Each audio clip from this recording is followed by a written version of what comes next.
I'm Paul Levinson, and welcome to Light On, Light Through, episode 200. Well, thank you very much, and I've heard from many of you. You've sent me your congratulations. I'll be playing some of them after this review of the first half of Dune, which is what this episode is all about, is finished.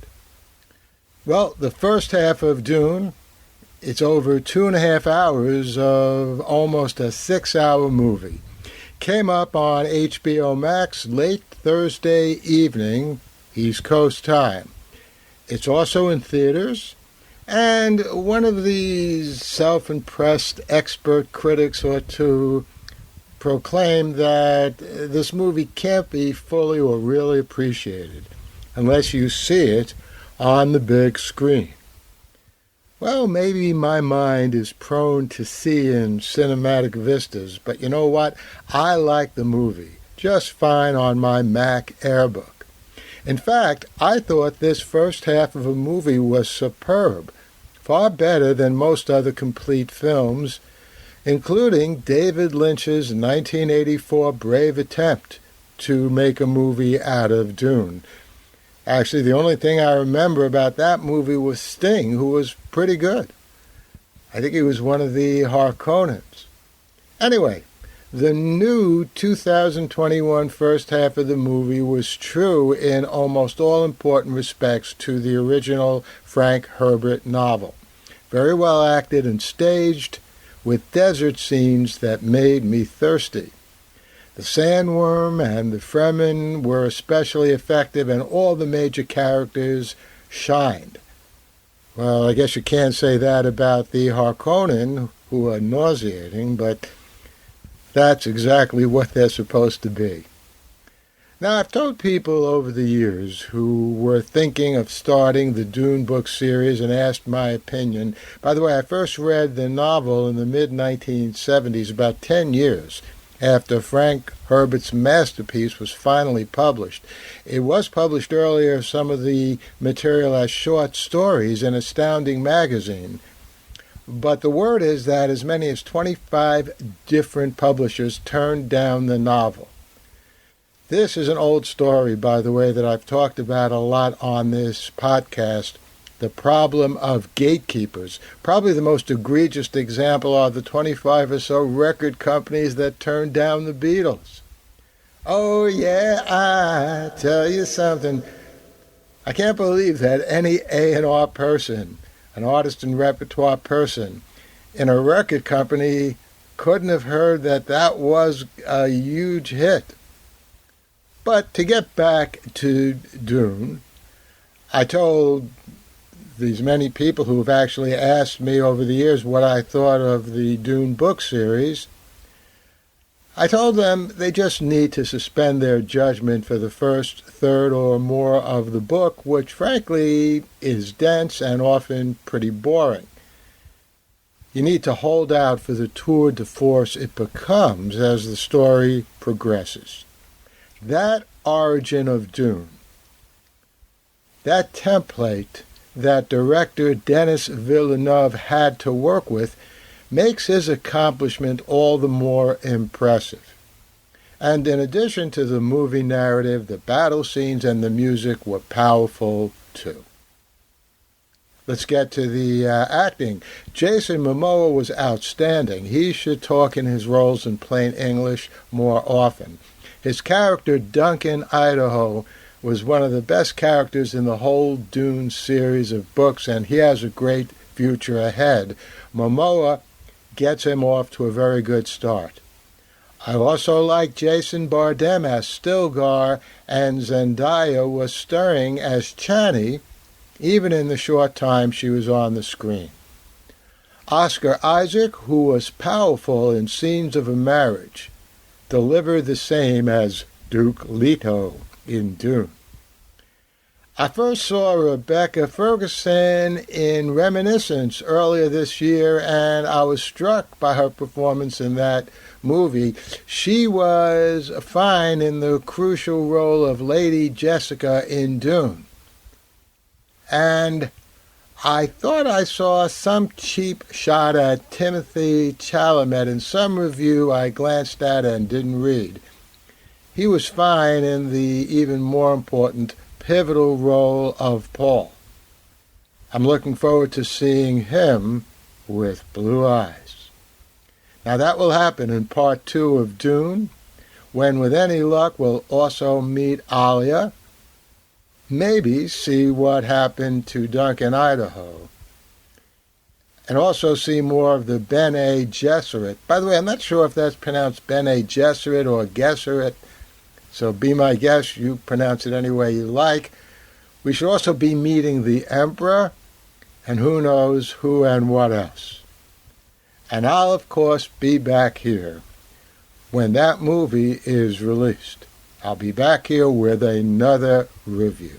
The Light on Light Through podcast. Well, I hope you enjoyed that little review of that great first part of the Dune movie. Now, to get back to this being the 200th episode of Light on Light Through, let me just explain. I started doing this in 2006. I was very eager. For the first few years, I did sometimes 3 or 4 episodes a month. So I got to the 100th episode pretty soon. But then, you know how it is, one thing or another took precedence. I continued doing the podcast, but there were many years when I didn't do more than maybe 4 or 5 episodes per year. But I guess one of the beneficial side effects of the pandemic was I had more time to get back to podcasting.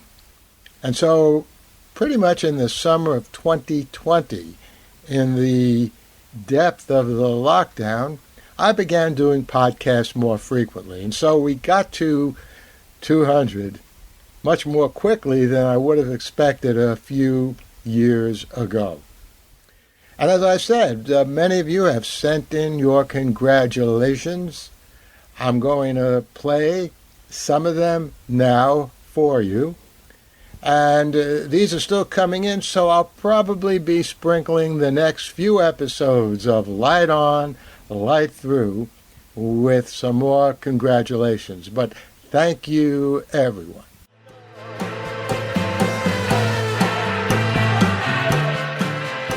Congratulations to my friend Paul Levinson on the occasion of the 200th episode of his Light on Light Through podcast from Captain Phil and Captain Phil's Planet. Thank you so much, Paul, for being a guest on my show, alternate Thursdays on WUSB Stony Brook Radio, and helping me look smart. One word of advice, Paul: more cowbell.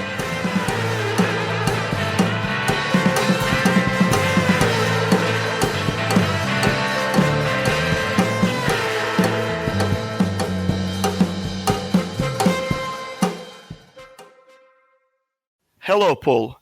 This is Andrei Mir, your colleague in media ecology and a friend, if I may. Happy anniversary to your podcast. 200 episodes, it's quite a mark to celebrate. I like Light on, Light Through, and not only because of your expertise on media, or that you sometimes kindly mention my book, Post-Journalism, but also for your reviews of sci-fi movies. For example, I have recently discovered Foundation and watched it, thanks to your review. So keep going, and may the next 200 episodes take in not only my next books, but also the tons of amazing reviews and observations. Hi, Paul. This is Dr. Howard Margolin from Destiny's The Voice of Science Fiction, on the air Fridays at 11:30 p.m. on WUSB 90.1 FM, Stony Brook, New York, and archived at captphilonline.com. As someone who's been doing science fiction radio since 1984, I'm saying mazel tov to you on your 200th episode of Light On, Light Through, and wishing you many more years and the best of all possible destinies. Hey, Paul. Congrats on episode number 200 of Light on Light. I've only listened to the last few on the Foundation TV series, so it's nice knowing there's a ton of great content available that I still haven't gotten to. Here's hoping you do hundreds more. I'm also totally honored that you're a fan of my own podcast on the Foundation source material, Selden Crisis. I'll try to match the quality and passion you put into your work as I continue to explore Isaac Asimov's timeless classic. Ad Astra. Hi, this is Bob Mann, host of the Hot Media Podcast, congratulating my friend Paul Levinson on the 200th episode of his podcast, Light On, Light Through. Paul has been one of my favorite guests for the past 15 years on satellite radio and my podcast. He can talk as an expert on just about anything, from the deadly serious to the very silly. So, Paul, I look forward to our next interview coming up very soon. And once again, congratulations on number 200. Help me, Paul Levinson. You're my only hope. Well, thanks again for those great congratulations, Captain Phil. And he, by the way, was good enough to play a little music from my Welcome Up album. The cowbells he was talking about are in the song Samantha. You can listen to the whole song on Spotify, Apple Music, any place that you listen to this podcast. Thanks, Andre Mir, for that great congratulations. And he wrote a great book, Post-Journalism.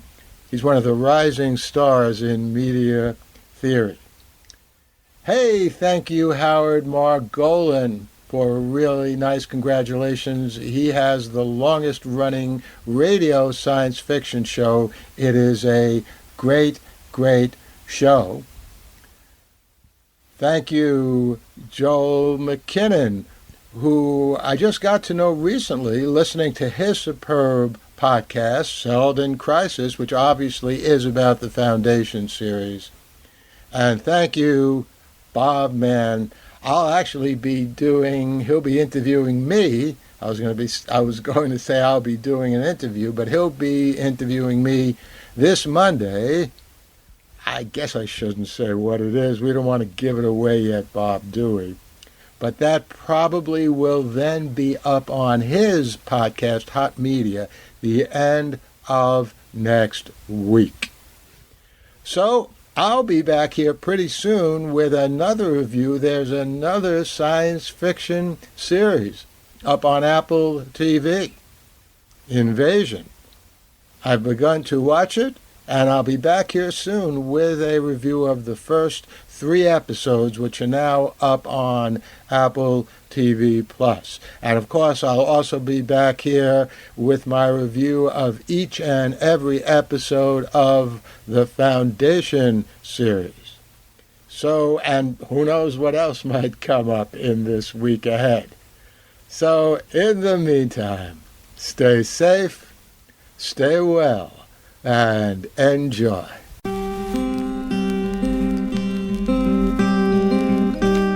I traveled 2,500 years back in time to ancient Athens to save Socrates from certain death, and now he doesn't want to come back with me.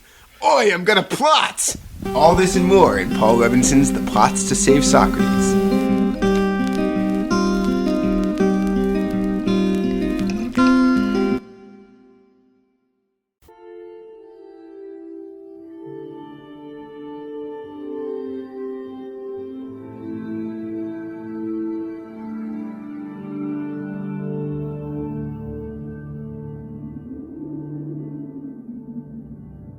Athens, 2042 AD. She ripped the paper in half, then ripped the halves, then ripped what was left again into bits and pieces of history that could have been.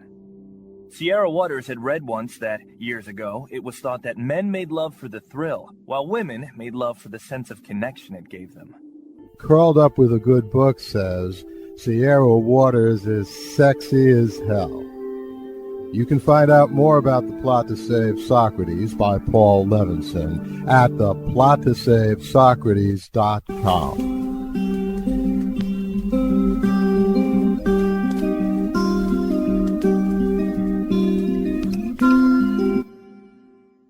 Paul Levinson spilt code about an ancient biotech war raging on in secret for centuries.